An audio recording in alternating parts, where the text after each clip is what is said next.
Yani ni mchumba manispaa, lakini kwa leo nimewakilisha mkurugenzi wa halmashauri ya manispaa Singida. Kwenye tukio leo tumepokea dustbin kutoka kwa wenzetu wa shirika la umeme Tanzania TANESCO, ambalo zimeletwa katika stendi yetu ya Misuna, ambayo ni stendi kubwa ya halmashauri na mkoa wa Singida, na kimsingi tunawashukuru sana kwa hiyo huduma waliotoa. Lengo la kuwepo hapa ni kuhakikisha kwamba mazingira stendi yanakuwa safi na salama kwa watumiaji wa stendi na wale ambao wanapita kwa muda mfupi. Lakini dustbins zitasaidia sana kwa sababu Singida ni kati ya mikoa ambayo inakuwa kwa haraka sana. Ni miji ambayo inakuwa kwa haraka, kwa hiyo uzalishaji wa taka uko ni hali ya juu.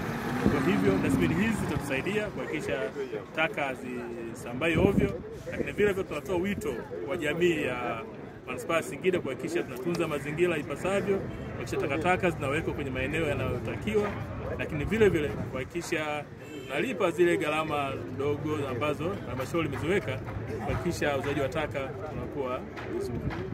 Labda hali ikoje katika manispaa ya Singida kuhusiana na swala zima la uzoaji wa taka na taka kuwa nyingi? Hali ya uzoaji wa taka katika manispaa ya Singida ni mzuri, lakini uzalishaji wa taka ni wa hali ya juu. Kutokana na changamoto za uzalishaji wa taka kuwa mkubwa, halmashauri imeingia mkataba na mzabuni wa uzoaji taka ambaye ataanza kuzoa taka katika kata 6 za manispaa ya Singida, na tunategemea kuanzia wiki ijayo kuanza huyo mzabuni kufanya majukumu yake. Kwa hiyo tunawahitaji wananchi sasa kutoa ushirikiano kwa mzabuni ili aweze kutimiza jukumu lake vizuri. Kupitia wiki hii ya huduma kwa wateja, TANESCO ongeza kufanya jambo lingine lolote, lakini wameweza kuleta vifaa hivi. Unawaambia nini TANESCO?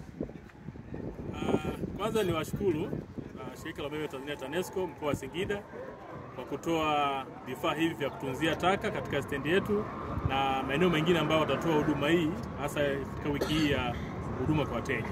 Kimsingi wamefanya jambo kubwa, wameangalia swala zima la utunzaji wa mazingira, na uzuri wao wanasisitiza masuala ya nishati safi.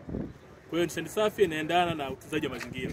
Kwa hiyo kama tunatumia nishati safi, kwa uzalishaji wa hewa chafu utapungua, lakini vile vile matumizi ya kuni na mkaa utapungua. Mwisho wa siku tutahakikisha mazingira yetu yako salama kwa kizazi hiki na kizazi kijacho. Watumiaji wa haya ni watu wa hapa stendi. Utunzaji, utumiaji, unawaambia nini sasa watumiaji wa haya sasa, kwa sababu ndio mnawaachia hapa? Nawataka naomba wale watumiaji wa stendi, hasa hapa kuna makondakta, kuna wamiliki wa vibanda ambao wanatoa huduma za ukataji wa tiketi, lakini kuna wale wenzetu wanaosaidia wateja kuwafikia huduma za mabasi. Watunze vizuri vifaa kwa sababu ni kwa ajili ya matumizi yetu wenyewe sisi hapa stendi, lakini wakati huo tunahakikisha mazingira yetu yako safi na salama. Jina ulipatikana vizuri.